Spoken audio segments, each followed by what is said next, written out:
I mean, it's not glamorous at all, but I think I was so bullheaded and determined to do it and to focus on lettering because it was what made me the happiest that I figured it was worth any struggles that might come that way.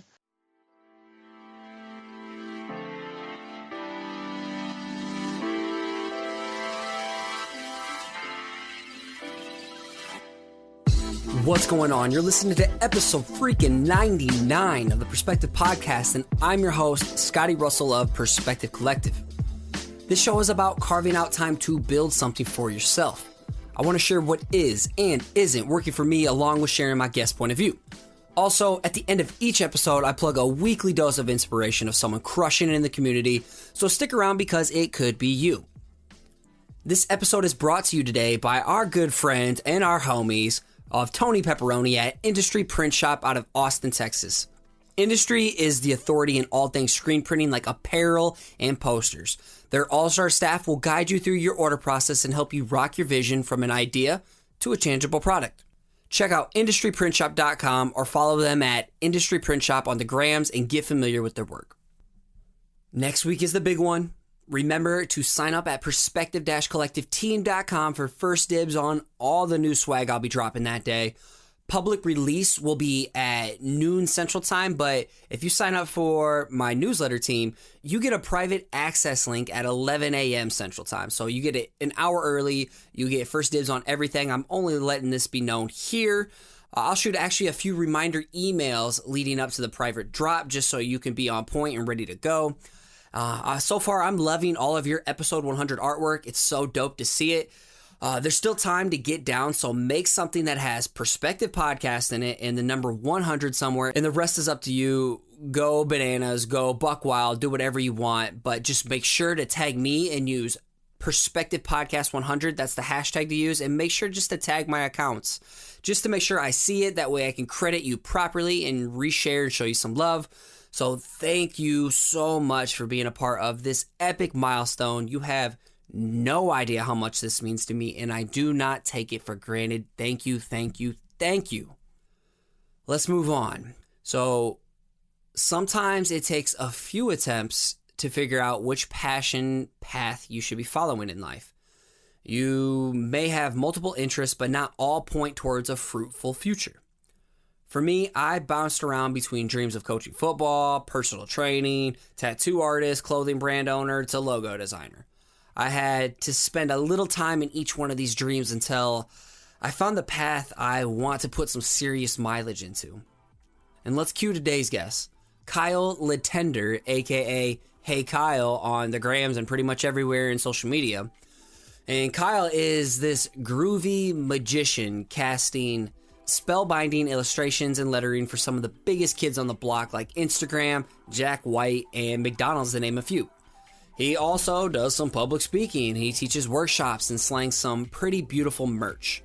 Basically, I'm trying to say is that he does it all and extremely well, I may add.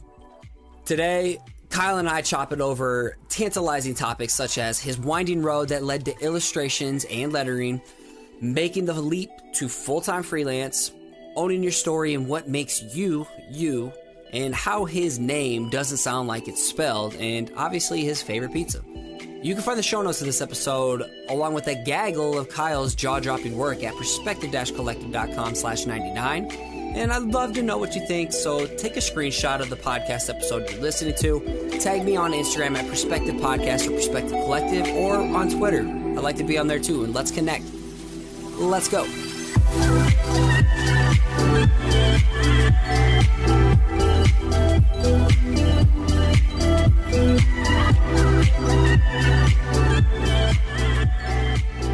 Hello everybody, what's going on? Today we're chatting with one of my favorite lettering artists and illustrators, Kyle Letendre, out of Chicago. Yeah, you got it. And I'm going to tell you how I got it. So I remember you posting a piece you did for McDonald's a while back, and you said your nickname growing up was Chicken Tender?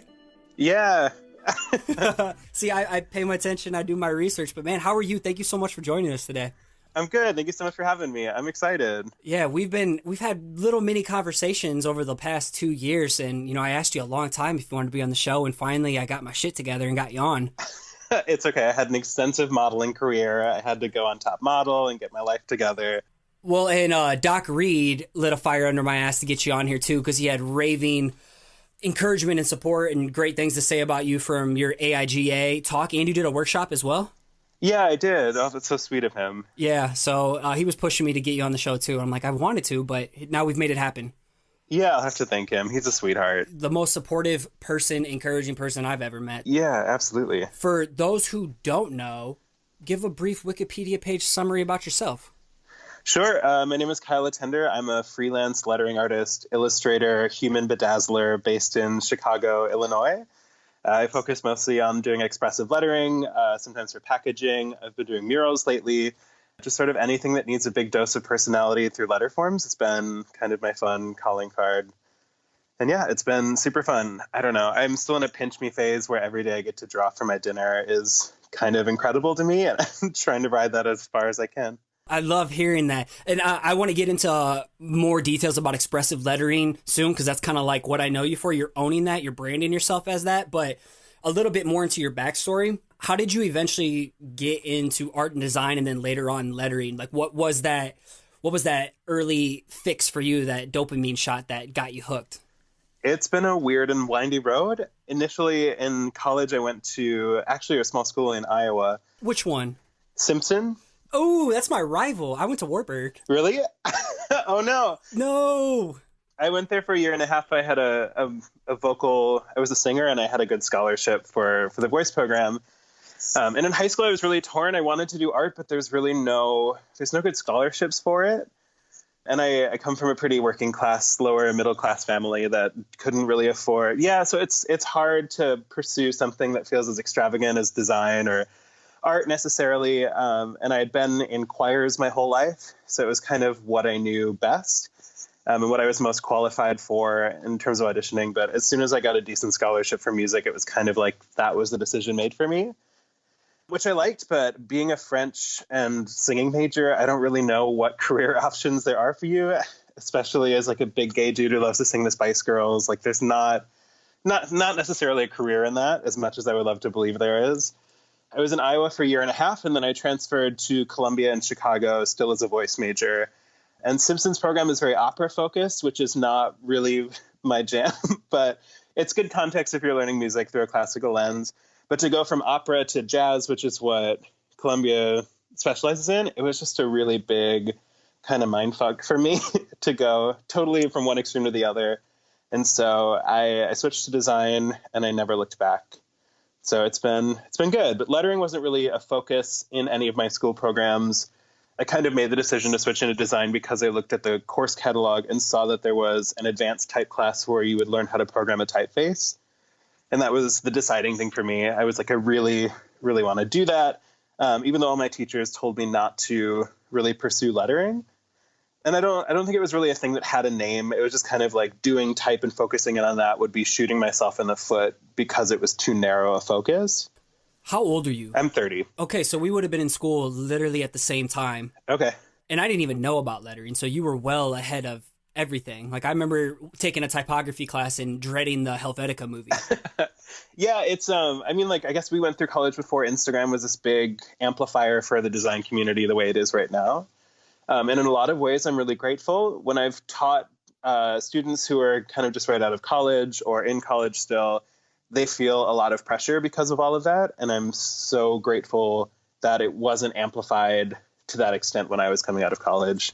Same. I kind of just stumbled into it. Yeah. My mom she's a legal secretary, and she has always been really anal retentive about handwriting to this extent that I don't think matches the rest of the world. But she was obsessed with it. She went to a Catholic grade school in rural Wisconsin where they were really aggressive about teaching you perfect penmanship.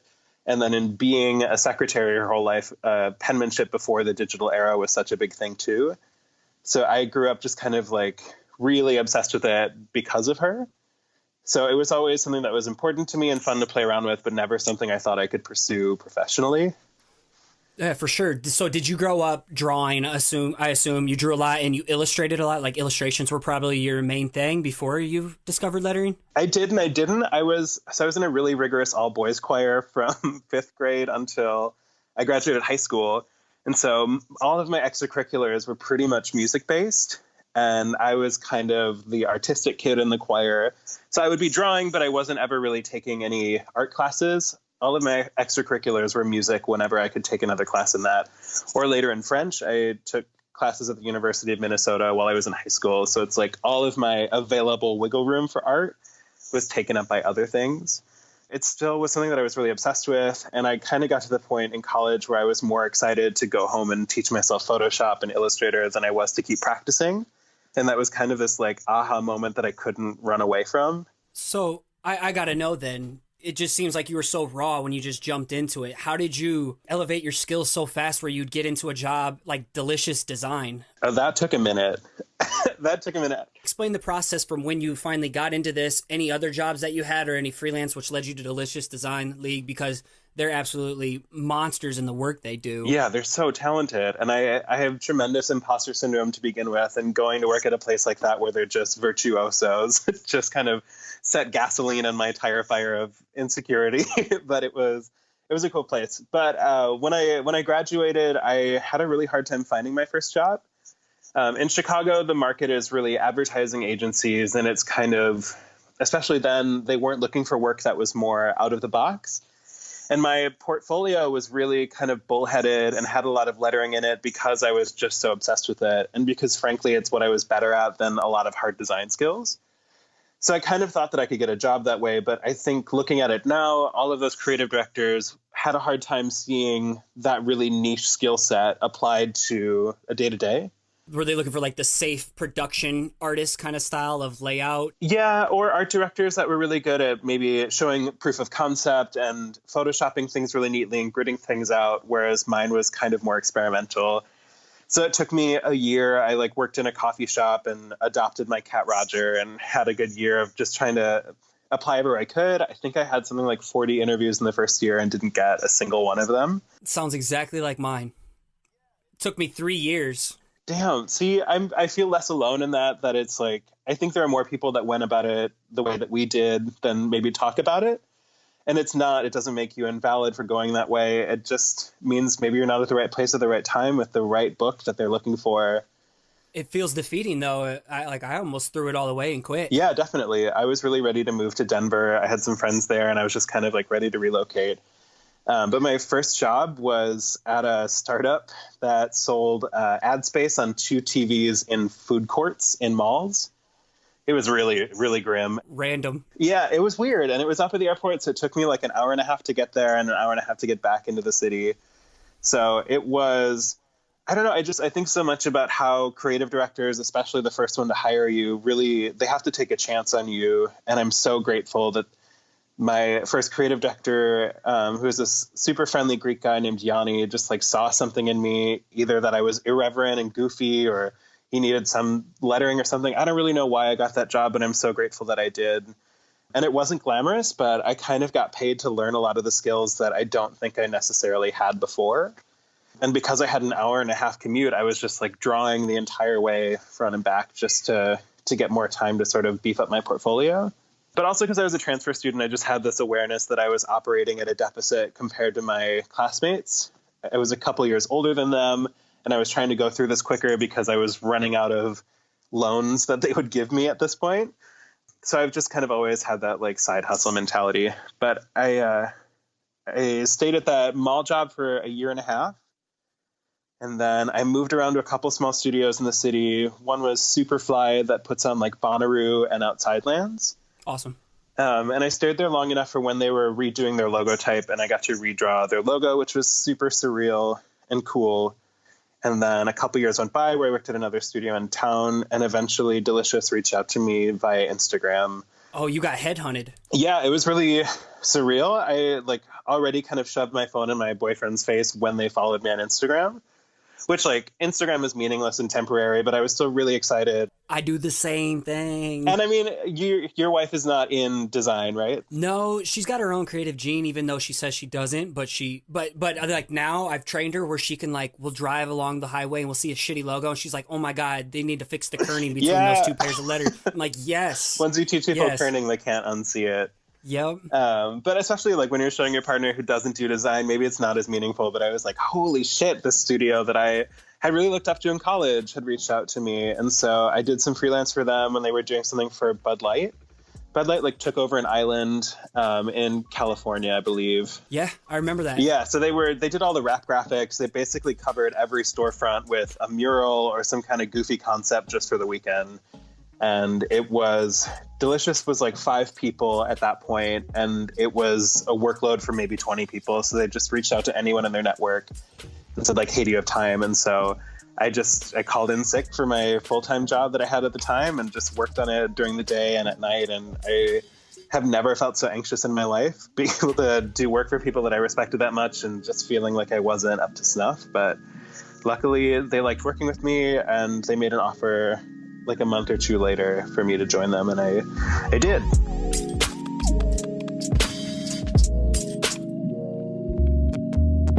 This is probably dumb on my side, but I found out about them by following you. Oh, nice. And seeing your work, so that's how I learned about them. How long did you work there then before, you took that leap into doing your own thing? I was there for about 2 years before I went freelance. Did you just get overwhelmed with side requests and bigger projects and NDAs and all that stuff on the side? A little bit, but I think my goal had always been to go freelance and be able to do something more specifically in lettering and focus on that. And Delicious was a really tremendous learning experience for me. They worked through some of the same problems that I was working through in just such a different way, and I picked up so many skills while I was there. Like what? Specifically with screen printing, it's something that had informed my process for a really long time just because I love the look of that.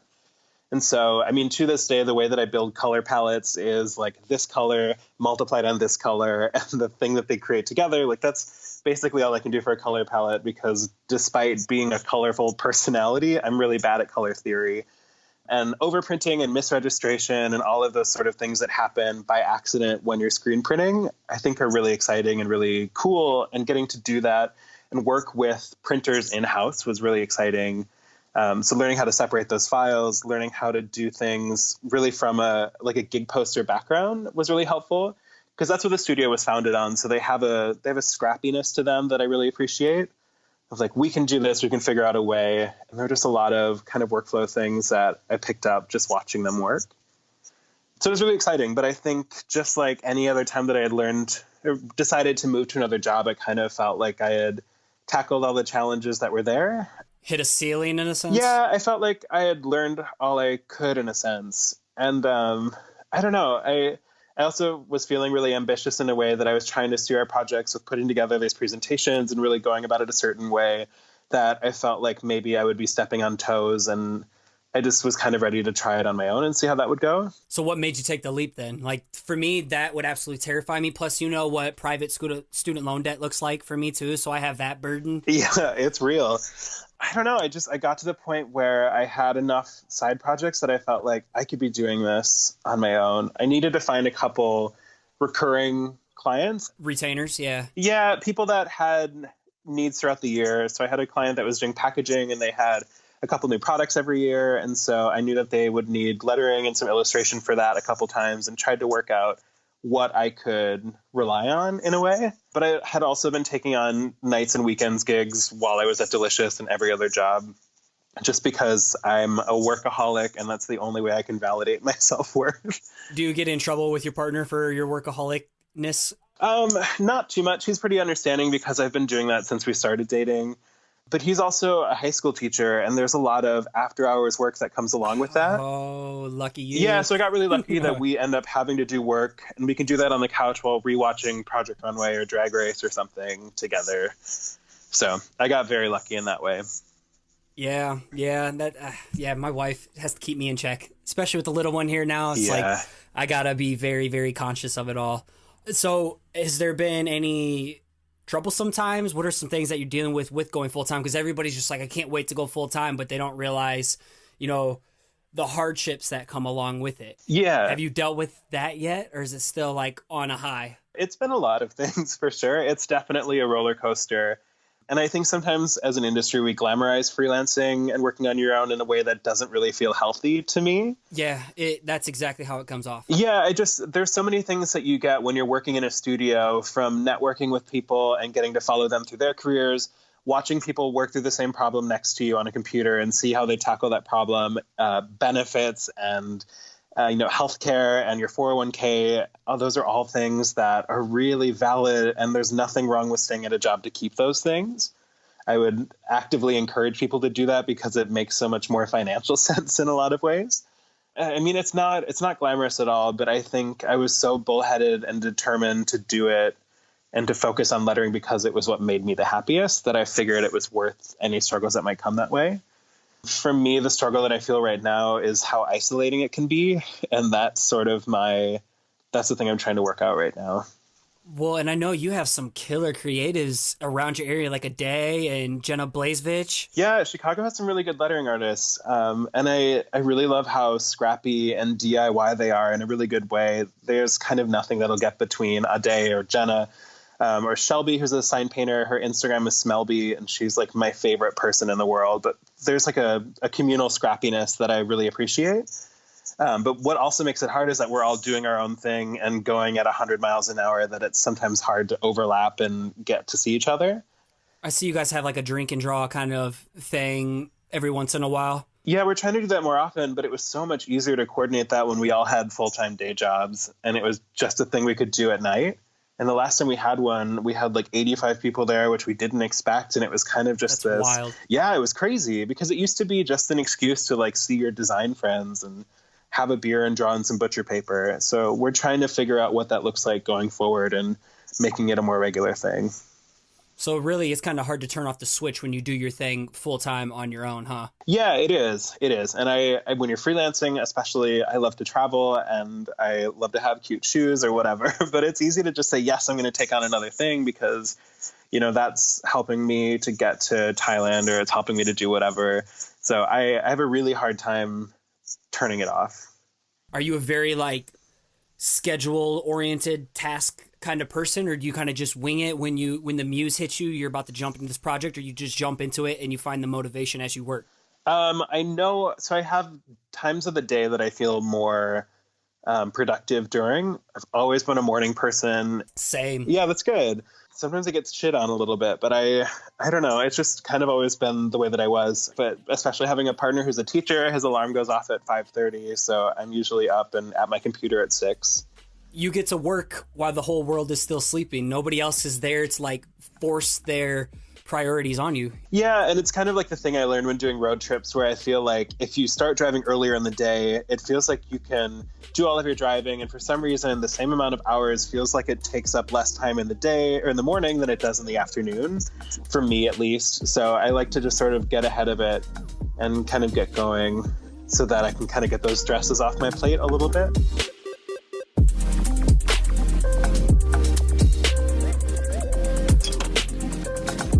I got to give a shout out to our sponsor, Tony Diaz and the Industry Print Shop crew out of Austin, Texas. They are leaders in the world of screen printing.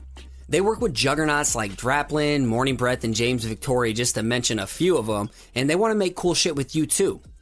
So if you're looking to get started in the merch game, slanging prints or apparel, take advantage of this podcast listener-only deal.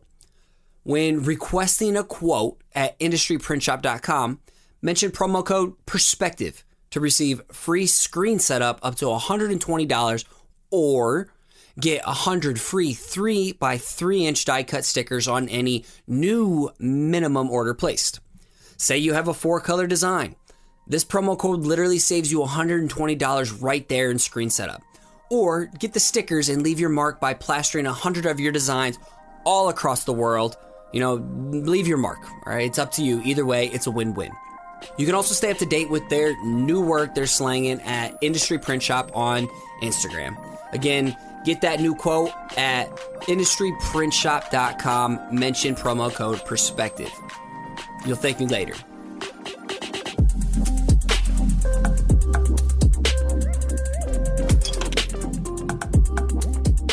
Something that I feel you're totally branding yourself with, as we mentioned earlier, is expressive lettering. And how do you show this in your work? What is it in the first place? Is this a term that you created or seen elsewhere and you've kind of just adopted it? It's a term that's been flying around. I used to teach a class at the Chicago Portfolio School that was called expressive type. And it was called that before I started taking it on. I was kind of an overachiever when I taught it, as I am with most things, I guess. That's good. Why would you not go 100% in what you do? I guess, but I think there's probably a healthy medium somewhere in there. So you're like 130%? Yeah, I'm bad about doing that. Or otherwise I just feel like I'm giving somebody, not the full experience, or I'm just good at guilting myself about half-stepping it a little bit. But I started doing just like a different piece of lettering that said expressive type every week to start off like the lectures that I was giving, mostly just as a way to practice my own lettering and show students like the versatility within those same letters. And so I think that kind of became attached to my name a little bit, just at least the word expressive with that, because I kept lettering it so many times. But I think my work has always been full of personality. I've always been kind of the kid who was a little too eccentric in a lot of ways. You and Eric Marinovich have that playful letter form that just like screams out like, hey, I want to have some fun. I love Eric's work so much. He's a juggernaut. You're not afraid to experiment, are you? No, and I would get really bored doing the same thing over and over. So it's kind of like how I face the closet in the morning. It's like I want to dress like this person. I want to embody this personality in a way. It's kind of like doing the same thing to letter forms. So expressive as, this is just what you're feeling at this type of moment, or expressive, this is what your brand or client wants this to evoke the emotion? I mean, a little bit of both. I think I've always thought that letter forms could be a vehicle for so much more than, just a serif or just kind of leaving it at these really simple, visceral, stylistic cues. It seems really cheesy at times to start to deconstruct it and think about ways that you could inject emotion into letter forms by making them more fluid, making the baseline bouncy, trying to find ways to twist up the composition so that it has more livelihood to it. But I think letting yourself go there and personifying, emotions into letter forms has been really freeing and helpful for me. See, I feel there's like a dichotomy of you should be known for a specific style to get hired for, or you should be known for not having a specific style so you have a range of things to offer people. Do you find there's like, a fine line between one way or the other? Like when someone hits you up for work, do they show you examples of the work they like you've done? Sometimes. Isn't it kind of all over the place? Usually it's a mix of a couple things that I've done and a couple things that they've seen elsewhere, which I like a lot. To me, that helps me say, we like your sensibilities, but we also like this approach or this style.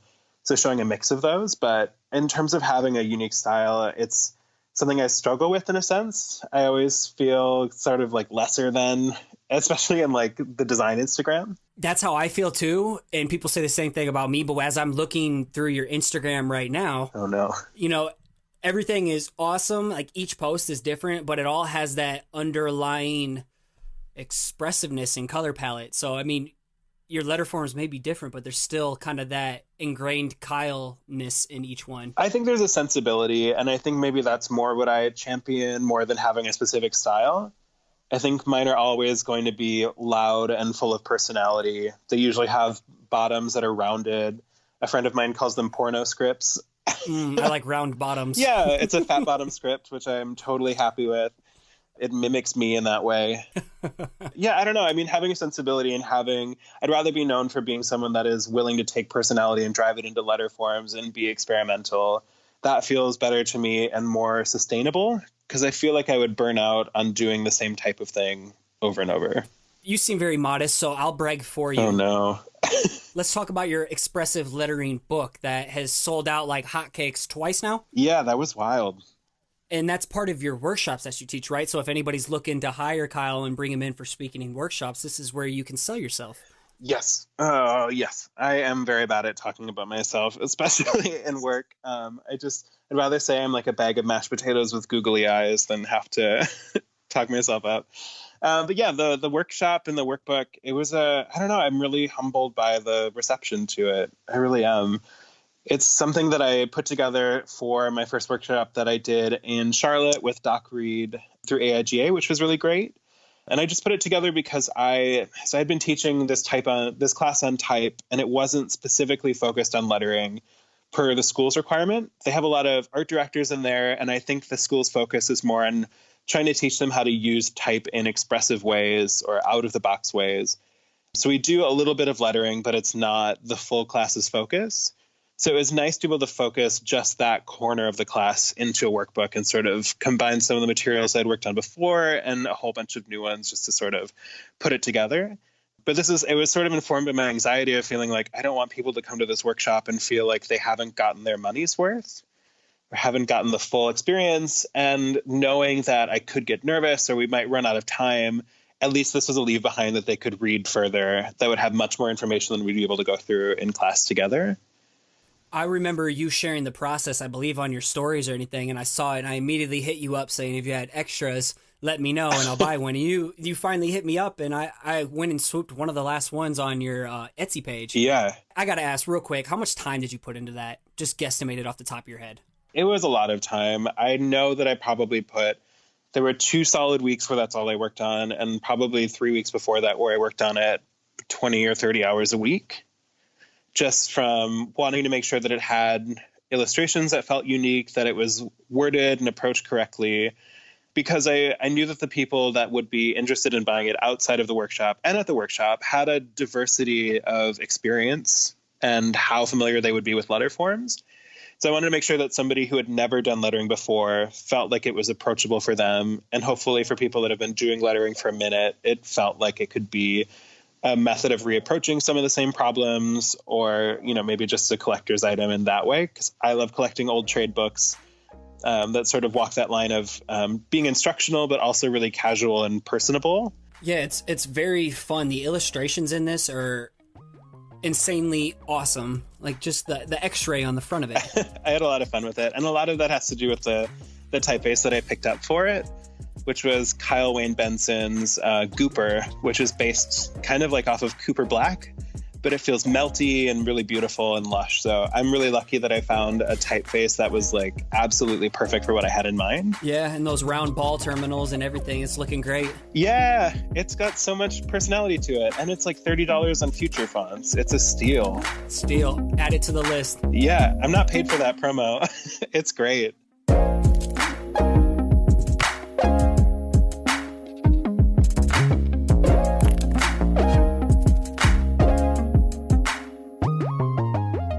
What's your plans moving forward with this? Are you going to do more? Because honestly, in my eyes, I see this turning into some type of book deal or expanding on it to like adding more chapters and going more in depth. Like this is something I see like on Amazon along with like Jessica Hish's book or Martina Floor. Is that her name?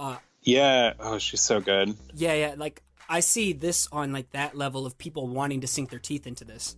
Because now lettering's so saturated, but this new wave of expressive lettering allows people to see things differently on how they can rise above the noise. Because there's so many people doing the same shit, imitating everyone else. Yeah, and my hope in the way that I worded it was all kind of like, this is the way it works for me. Like, by all means, take your sensibilities and run with it and use this as a skeleton to decorate however you see fit. It gives permission for them to, like, find their own style and encouragement to find their own style expressively. Hopefully. Yeah, that was the goal. But yeah, no, as for the next wave of it, I really didn't expect it to have this kind of reaction. When I first put the extras online on Etsy, I thought I was going to sell 8. It was like, that would be cool. I would be really excited if people who had a need for this or had a use for this could find it and use it. And if I did that, I would have been really happy about it. And I ended up selling out 100 in the first day, which was wild. I never expected that to happen at all.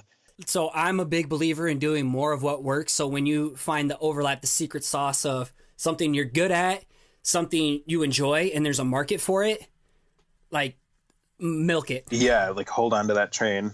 Print 500 of those. I guarantee those will fly off the shelf. Yeah, and I did a second run that sold out of a larger quantity in the same amount of time, and it was crazy. How many quantity was in that? That was 150 in a day as well. And I don't know why I thought like I should have had a bigger order, but I'm also doing it pretty DIY. It's printed on a risograph from a really talented printer that I found in the city. So it's kind of towing that line between something that has a bigger demand and is still this scrappy DIY thing. So my hope is to take it around and meet with some publishers and be able to make it easier to find, because I feel really bad that I'm getting DMs from people who missed it and still want a copy. But it would be nice for it to be bigger and better and easier for people to find. I think you're working with something massive from my lens of looking in. Like, I think this is huge. Oh, thanks. I mean, I had a lot of fun with it. I think the ability to work with an editor about it and really make sure that it is, well written and that it speaks to the audience that it should, I think could be really helpful and be a really great learning experience for me as well. For sure. Well, I kind of want to know, and other people want to know, especially if I want to know, I know other people are wondering too. What's your typical process like?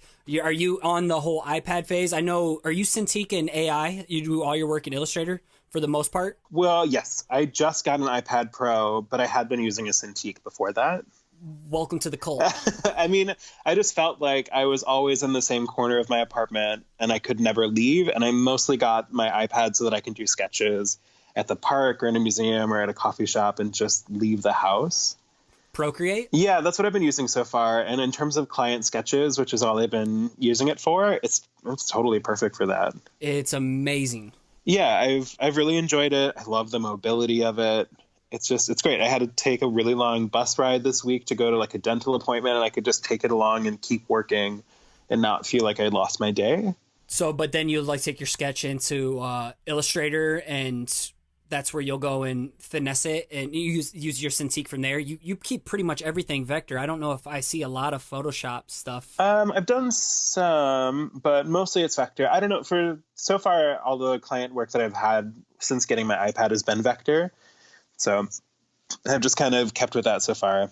Have you used like Adobe Draw or anything on Procreate, trying that out? I got it, and I think I just need to spend some time figuring it out. I don't know. I don't know if I ever plan to do final work in an iPad. Not that there's anything wrong with it, but for me, it's a sketch tool that's really helpful. So I think maybe if I get to that point where I need to be doing final work on the go, then I need to definitely look outside of just Procreate, even though you can do finished stuff there too. Have you heard of Affinity Designer? I've been hearing of that recently, and they have like an app for your iPad. It's like $14, and you can switch between vector and raster mode on it. Oh, okay. And there's like a desktop version, but Affinity Designer, I see it blowing up more, and you can make custom brushes and everything for it too. So, yeah, I bought it. I haven't used it yet, and I've had it for like a month. Okay, well, let me know if you end up liking it. Yeah. As far as like pitching and stuff, how does that go with clients? Do you have like a nice presentation and call them and then walk through it, or? Yeah, I'm kind of a nut about the presentation. I learned pretty quickly when I was first freelancing that it made a really big difference for how the work was received. I think getting just a JPEG in your inbox with the description along with it can do a lot of good, but showing that you're willing to put in the little bit of extra time to put it in a nice presentation makes a bigger impact. Like imposing it on mockups and stuff? Sometimes. It depends on what the thing is. But I think even just in terms of sort of asserting your authority as a professional designer, it can be really helpful to sort of say, like, I don't know, it just puts it in a different context where they're able to look at it, I think, with a different lens.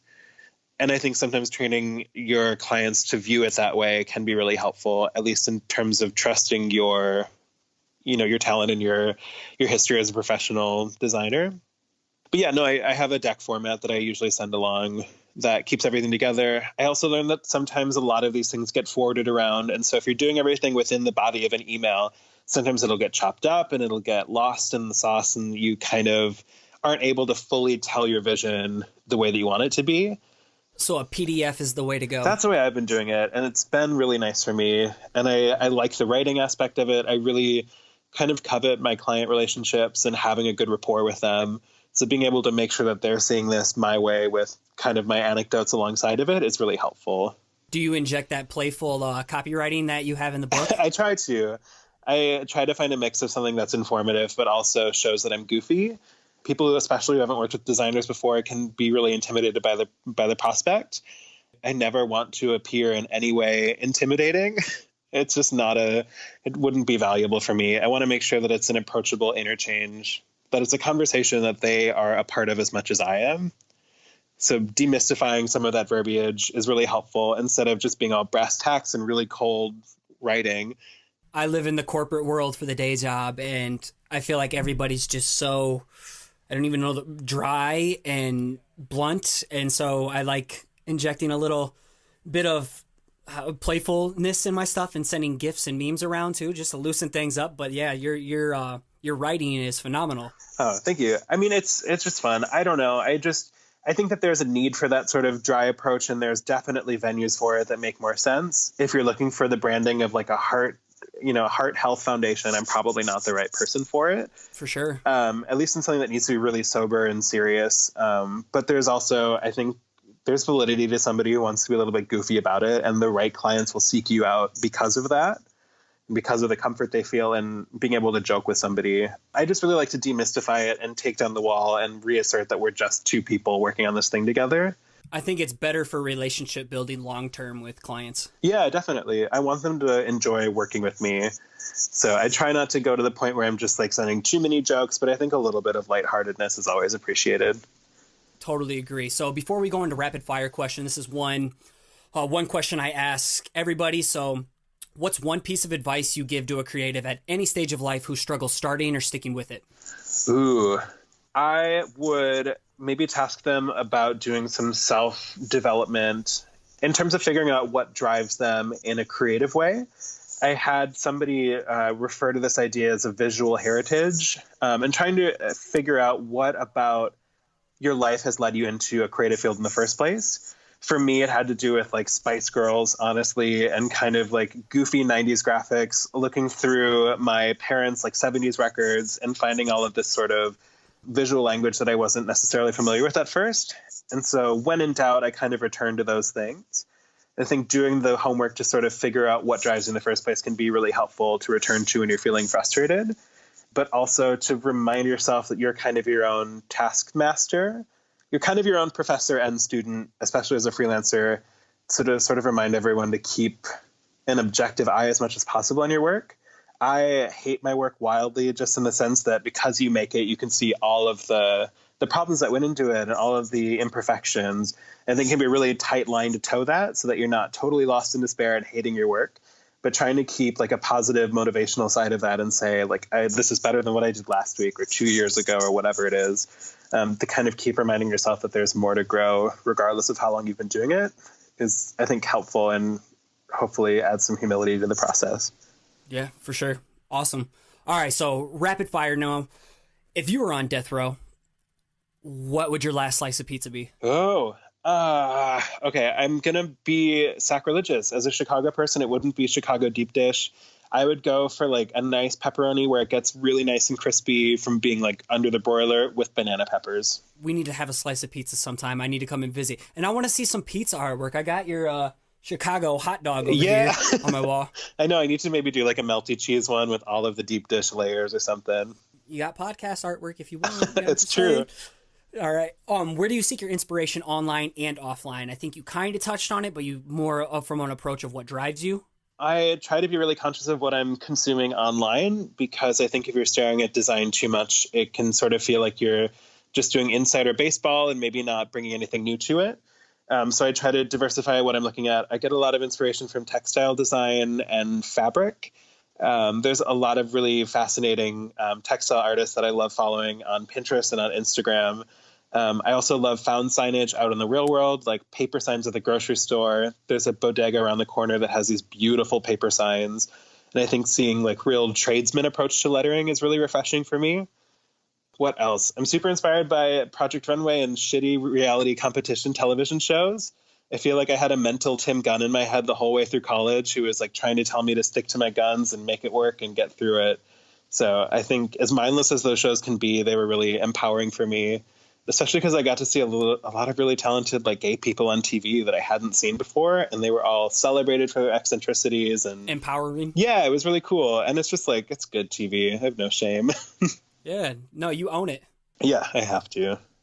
Script, serif, or sans serif? I feel like I know this one, but I'll be disappointed if I'm wrong. Well, it's got to be a script, always. Thank you. Thank you. It was my gateway drug. Mine as well. And it led you to everything else? Yeah, and it's really satisfying. I'm trying to work on a typeface right now and trying to get that script connection to work. It's really frustrating, but also really satisfying when it works. Whenever you drop this typeface with whoever it's through, thou shall not be named at the moment, let me know so we can hype it up on the show and share it in the newsletter for you. Okay, we'll do. Cool. What's your favorite typeface? Oh, man. Right now, Gooper is terrific. I also Shoot, I mean, it really depends on what you're working on, I think. There's one called Sino that is on Typekit that has a really subtle reverse contrast, and it's based on sign writing. And I think it's surprisingly useful, but if it's used in headlines, it has enough personality that it's still really interesting and useful. So I like ones that have a lot of character, but are still, I think, utilitarian and have a lot of utility. Yeah. There has to be a really good mix of those. Perfect. Well, final question. Where can people go to find you online? Oh, on Instagram, I'm Hey Kyle, because my last name is too tricky. But if you are adventurous, my last name is, well, my website is kyleletendre.com. On Twitter, I'm Hey Kyle Hey, because Hey Kyle was taken. But other than that, my modeling portfolio should be up eventually. No, I'm just kidding. Yeah, I think mostly Instagram and my website. And it's Letendre, but flip the R-E at the end. Yeah, Letendre, or Letendre, if you speak French. Originally, I thought it was Letendre. Yeah. When Bob Ewing did his field notes with you? I mean, to be fair, that's what it looks like it should be, but I just do what my parents told me to do. I have an uncle who calls himself Letendre. I would feel like an asshole if I was like, hi, I'm Kyle Letendre, and then start Frenching in the middle. Do people still call you chicken tender at all? Yeah, but I'll answer to anything. Like, I'm happy to have at least a food that I enjoy. You know, it's not like I hate cucumbers. At least it's not Kyle Cucumber. That's totally fine. Who doesn't like chicken fingers? When we go to restaurants, I'm a picky eater, and I see like chicken tenders on the kids' meal, and everybody else is getting some weird fancy meal. I'm that guy. I mean, I'm highbrow and lowbrow at the same time. There is nothing wrong with some good chicken tenders. In Charlotte, I had some incredible ones because I was vegetarian for a long time, so I told them I wasn't cool with chicken bones necessarily, and they took me to this place that had incredible chicken fingers. You'll have to hit up Doc if you ever go to Charlotte. They changed my life. Thank you so much for taking the time. Like, I appreciate the hell out of your craft. I know everybody else in your audience, my audience, in the lettering world appreciates the thought you put into this and the message you put out in the community. You know, you totally yourself, you're unique, you own your style, and you know, it's very encouraging to other people. So thank you so much for being here today. Of course. Thank you so much for having me. No problem. Well, let's keep in touch. I appreciate you, man.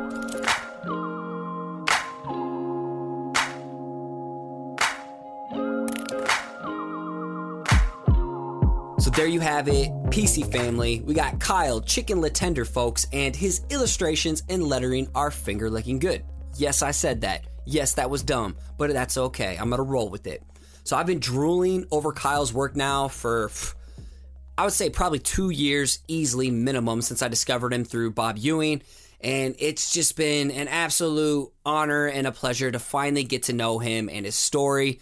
Kyle, you are just the shit, man. And if you found value in his story, I compel you to reach out and shower and pepper him with some love. He's an absolutely great dude, and he's got an incredible future ahead of him. So thank you again, Kyle. It really means a lot to us for you to be here and share your time with us. Moving on to this week's dose of inspiration. I'm so stoked to talk about this girl. This one goes out to Emily Rudd on the grams, and that is EMILEERUDD. So a unique way of spelling Emily because her work is unique as well. She has developed this lovely, warm, rustic, detailed, illustrative lettering style I know you'll enjoy as well. She has a large range of styles that she operates in, but she still manages to curate a distinguished aesthetic I can pick out from the crowd. She's also super supportive, and she's engaged in the lettering community, and you should definitely be following her, as I've just watched her skill set just blow up over the last few years of seeing her work. Again, that's Emily Rudd on the grams. You won't be disappointed. Let's talk real quick about the Facebook community. If you're looking for accountability, a place to share your work, people to collaborate with, give and receive solid feedback, get access to resources that'll elevate your creative game, then I encourage you to check out the Perspective-Collective Facebook group. And something real quick that we're doing that is just absolutely so cool is we pretty much have an accountability pinned post where everybody is posting their Inktober. Each day after day, everybody's commenting, sharing, giving feedback, encouraging people. It's so cool to see this long string now of like over 100 posts. It's just so cool and so warming to see everybody stick with it, give each other public accountability. I mean, we're well over 100 posts now. We have this thriving community, and we would love to have you be a part of the family. Again, hop on Facebook and search for the Perspective-Collective to get involved with some rad people such as yourself. If you're enjoying what you hear and you want to support the growth of this show, would you consider giving it a ratings and review over on iTunes, aka Apple Podcasts? Wherever you are, internationally, it doesn't matter. I have a way I can read them now. It seriously makes a big difference in getting the show discovered and climbing up the ranks of the creative design genre. I would love to give you a public shout out and send some love back your way, like this week's rating and review from Caitlin Smith. Caitlin titled this one, "If you're a creative, you need to listen to Scotty." Oh my goodness, you should listen to me. All right, Caitlin says, "I was never a podcast person, but decided to follow a few recommended podcasts, and this was one of them. This is my favorite podcast to listen to. The reason why this one's so special to me in particular is because as an artist, Scotty discusses all relatable topics I'm going through on the regular. Whether it's about the imposter syndrome, comparing yourself to others, or going through the funk, his advice and transparency really helps to alter your perspective. Thank you, Scotty." Damn. Thank you, Caitlin. Thank you. Reading reviews like that, you have no idea how much that means to me. It helps me articulate what I'm trying to accomplish with the podcast better than how I could even say it. So I really appreciate that. Thank you so much. As I sign off, I need to give a huge thank you as well to my podcast editor, Áine Brennan, for making this sound so good all the way from Ireland, and for my editor, Paige Garland. I could not do this without you two. You two make this so much easier on me to accomplish each week. And I also got to give a huge thanks to Nick Jenkins of Blookah for all the dope theme music you hear on the show. Check him out at SoundCloud or on Instagram at Blookah. That's Blookah. And you guys, I know showing up isn't easy, as right now I'm going on barely a little sleep. I had a kid screaming throughout the night. It's hard to plan these episodes and record right now and find my groove, but you know, if I can show up and pour my time into something I believe in and something I love that I know will give value to people like you, I truly believe that you can too. And that's why I always sign off with this, is that I want to encourage you to finish out your week strong. So keep showing up, keep putting in the work, and keep creating. You got this.